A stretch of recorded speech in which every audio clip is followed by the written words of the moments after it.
identity is everything. Not just identity in a sense of categories or boxes or squares that you're checking off, but really being able to place, who you are and then how you're interpreting that in your life and then in the wider world. Trying to find your identity is one of the hardest issues, and people get so caught up in that. I believe that people, when they know more about their story, have more empathy for other people. And having more empathy ultimately means we're more kind to one another. Every ancestor that we have has a story waiting to be told. And all we have to do is find that ancestor, and that story will be unleashed.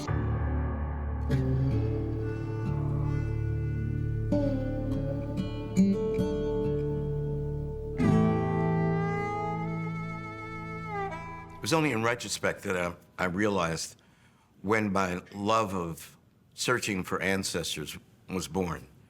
And I even know the date. It was July 3rd, 1960. And that was the day that we buried my father's father, Edward St. Lawrence Gates. Then we came back to the Gates family home. And my father took us upstairs to his parents' bedroom. And he's looking for something, furiously looking for something. My brother and I don't know what's going on. And finally, he finds it. And you know what it was? It was an obituary. It was dated January 6, 1888. And it said, died this day in Cumberland, Maryland, Jane Gates, an estimable colored woman. An estimable colored woman. And he said, that is Jane Gates.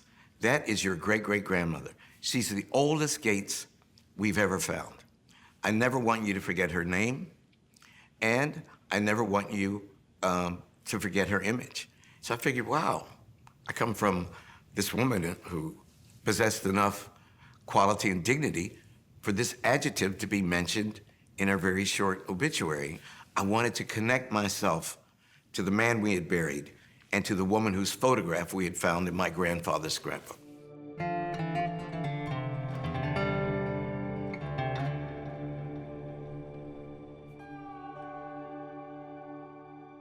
I knew it had to do with ancestry. I had been doing some research on my family, so my hope was I'd learn a little bit more about my family. I was intrigued because I was already on some level in the mind frame of doing that type of research. We knew that there were some blanks in our family tree, and I was thinking, maybe we might find some connections or whatever.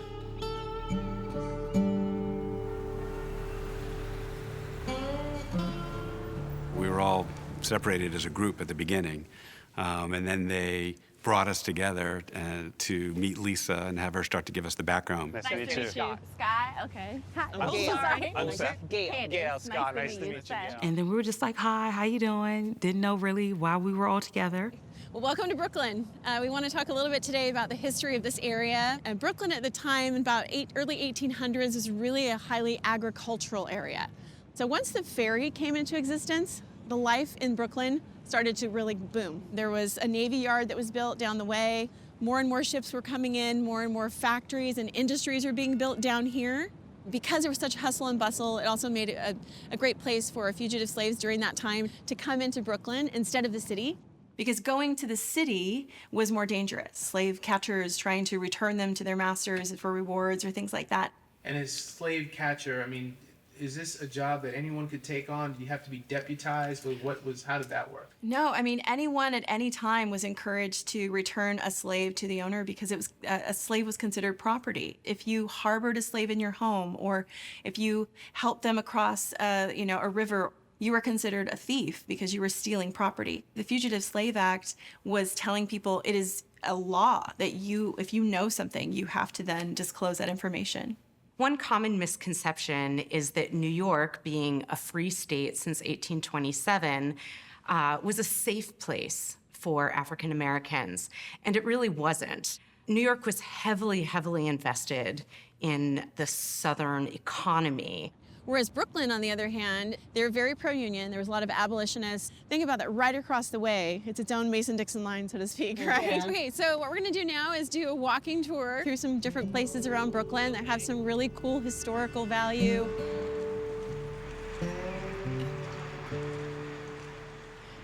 This particular place is home to a very important person in Brooklyn. His name is Lewis Tappan. Lewis Tappan is an extremely important abolitionist. He was one of the founding members of the American Abolitionist Society. He was a very successful merchant and leveraged his wealth for abolitionist causes. Even in abolitionist circles, he was considered extreme. He believed in interracial marriage. Okay. And this is in the 1850s, where that's just not something that happens. In fact, it was illegal. He also helped with many people that went through the Underground Railroad. Underground meant secret, and railroad was just an emerging technology for transportation. The stations were places that people stopped.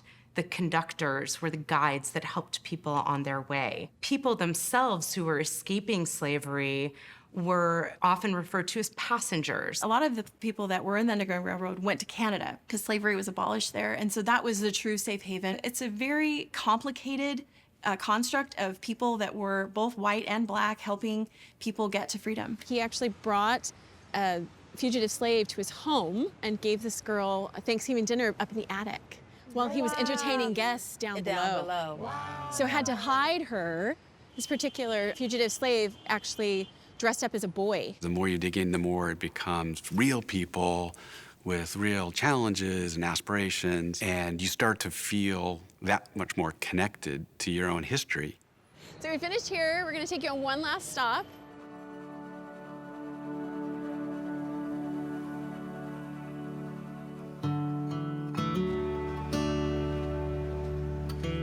Dear Gail, welcome to Plymouth Church. You are sitting among more family members than you may realize. This place played a critical story in lives of many people, including your own family. It was in the hidden corners and secret passages below this room that many enslaved people found their way to freedom. Your family was among them. Hi. Hello. Hello. Welcome to Plymouth. Plymouth is a really fascinating place. Henry Ward Beecher and the people there at that time were able to influence the way that people thought about slavery in the run-up to the Civil War. I don't know if any of you have heard of Henry Ward Beecher, but in his own day, he was a superstar. Henry Ward Beecher was outrageous. I mean, he was a passionate abolitionist with a flair for the theatrical. He was a dramatic, fiery preacher who drew attention to important social issues, most importantly, ending slavery.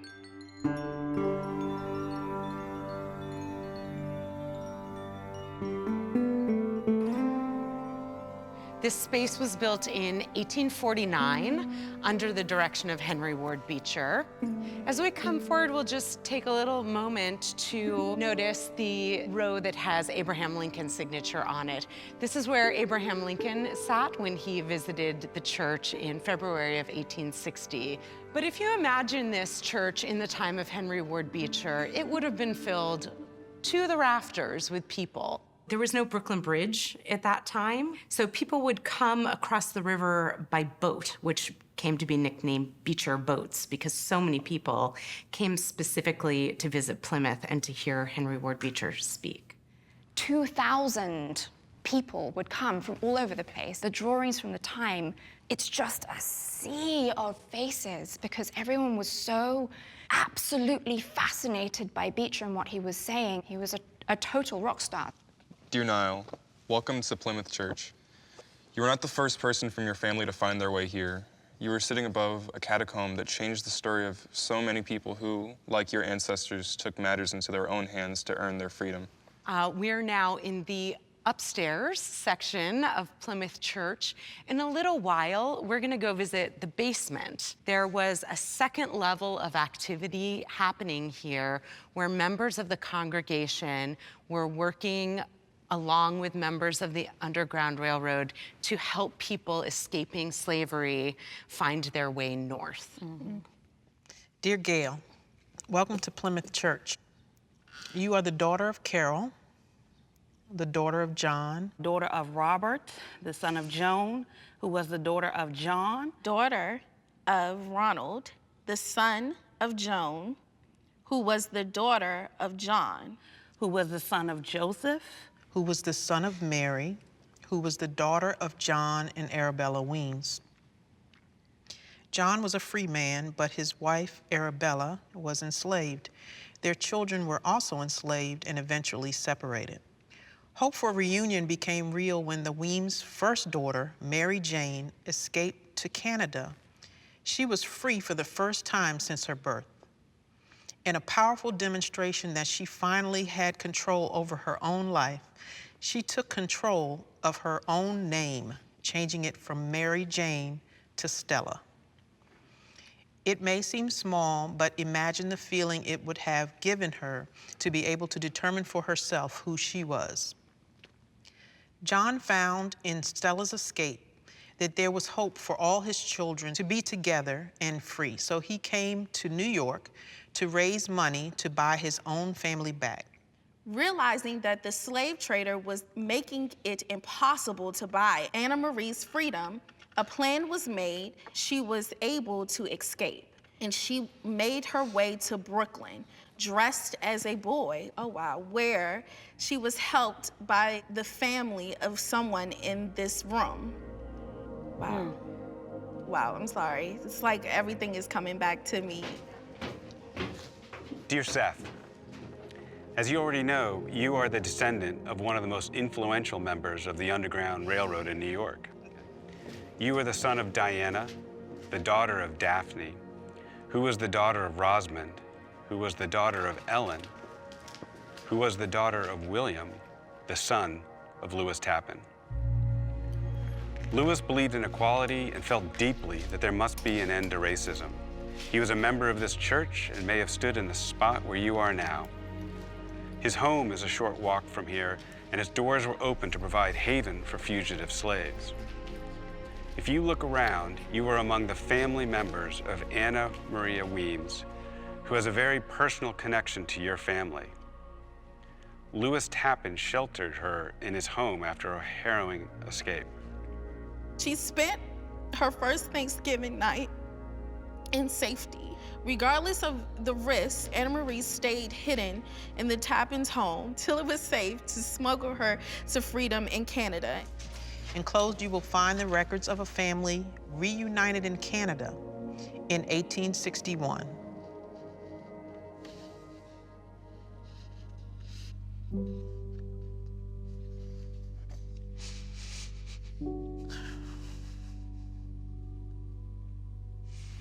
I went to Canada 2 years ago for the first time in my life, and I felt like at home. It was really a powerful experience. And it's so interesting because in my family, I've been the one that's traveled a lot, just maybe searching for some pieces, And I also remember some years ago having an experience. It was like a meditation, but it was more than that. But it was a woman, and it was like an ancestor. She was like a slave, and she wanted me to say her name. She was like, "Say my name." There was no name. I didn't know the name. But there's some names here. So thank you.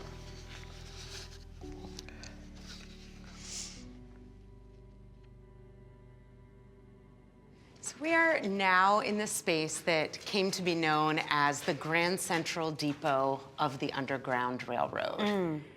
Being down there itself wasn't very welcoming.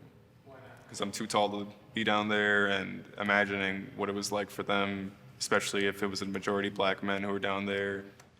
You're the son of Jade, the daughter of James, who was the son of Lydia, who was the daughter of Mary Weems. Her parents, John and Arabella, fell in love near Washington, D.C., married, and had children. Mary Weems Savoy, your great-great-grandmother, died in 1936 at the age of 80. She left behind a growing family, and their children's children's children are here today. So I guess we family. You're a cousin. Oh my God. Wow. Are you kidding me? the whole day, this is my cousin? It's amazing. He reminds me of my brother. He has that same resemblance. And when we first walked up at the water, it was like, okay, wait.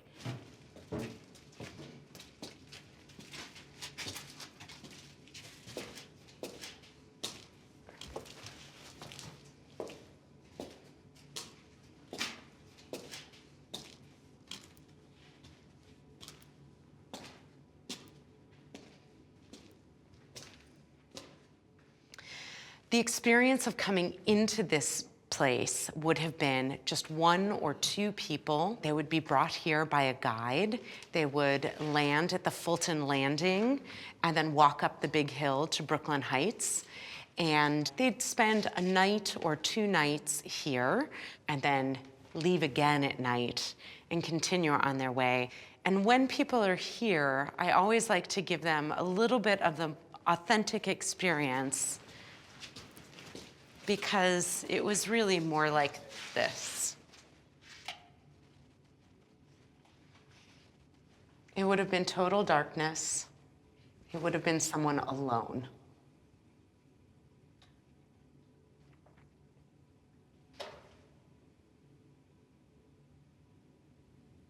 You are son of Christopher, son of Muriel, who was the daughter of Frank, who was the son of Mary, the daughter of Sophia Gray, who escaped slavery with both of her children through the assistance of the Underground Railroad. What's so incredibly powerful to me about Sophia Gray is that she went through the Underground Railroad with her 2 children. One was 12 and one was 15. And it was very rare for a woman with children to come through the Underground Railroad because it was very, very dangerous. And so for her to leave with these 2 children and to hide in the hull of a ship, and the ship was boarded. They told the people that boarded them that there might be yellow fever aboard. So luckily they were saved, and they then went to Philadelphia, and then from Philadelphia they took a carriage to New York and came through the New York Underground Railroad, and then they made their way to Massachusetts. The only thing I knew was that we were Scottish, and I thought our tie was going to be that my family came through Scotland, through Canada. Muriel is your grandmother that you don't know a lot about. Right. And her father was Frank Albion Andrews. And Frank was a silent film movie star. Wow. Wow. Yes. In fact, he was in films with Mary Pickford. Wow. What's fascinating to me is watching the race identification throughout time in the records, where they were listed as mulatto, which means mixed race, black sometimes, but then from about 1910 on, white. What you're saying is that Sophia and Mary were African American. Yes. And just they were lighter skinned, and so at that time they switched it from African American to white. Yeah, later on. It wasn't until Frank, and I think until he was an actor, and I would speculate that perhaps he needed to make sure he got work. Right. And to be a black actor when film started, you were pigeonholed specifically into certain roles, but to be a white actor would give him more opportunity. And he was white enough to pass, as it were. Do you know where the Andrews name then? I mean, like, because Mary Etta Gray must have married somebody named Andrews. She married an Andrews, who is also African American. Really? So this is like totally different than my family ever. You're like, I knew it, right? I said that though. Did you It's say? amazing. I said to watch. I'm proud. The hope and the faith that this woman had, who came here by herself and then sat in that basement in the dark, it's unreal.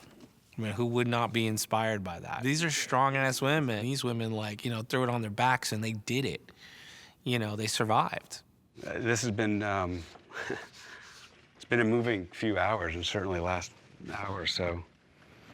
I have to say, I read this and I listen to these stories, and you just feel like you're not doing enough. You just feel like you're not doing enough. It's like, I don't think that any of us, I don't know, could really like say what you really were going to expect. It's just like, so you're like, okay, we'll just take this journey. My cousin keeps saying it's an adventure that we're just going to take, and we're just going to do it. And, it's amazing because as you sit here and read the letter, and you're sitting in this place, it's just so much emotion and everything that comes over you. It's unreal. We all have made each other's history happen, and ultimately it's learning from our mistakes and trying to make the next decision better than the last, and trying to make sure that we leave our story better than we found it. My grandfather taught us that you only get one name, and what are you going to do with your name? What comes behind it? I come from a really, really strong, tight-knit family. To see the information that Ancestry gave us further proves that's how our family lineage is, because from the Weems on down, everybody just stood together. From finding out from John and Arabella that he fought to get his family back together. And to see now that we come from this legacy of family and fortitude and sticking in there and just not letting anything waver is just like totally mind-blowing, because it all makes sense now. It's like it's all come together, it's all full circle, it all makes sense. That word estimable, that adjective that I encountered when I was 9, how did that make me feel? That I inherited, I hoped, some of her estimation, and that maybe I could go on and become an estimable person too. That we are the sum total of our ancestors.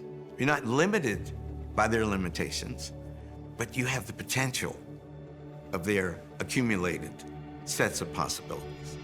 And that you are a product of their stories, even though you don't know it.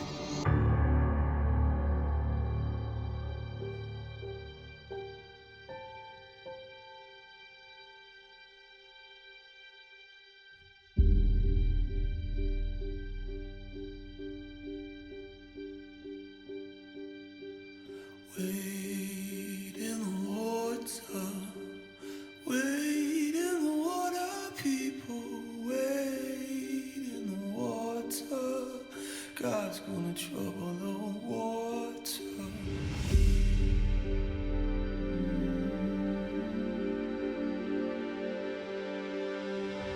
Wade in the water, wade in the water, people, wade in the water. God's gonna trouble the water.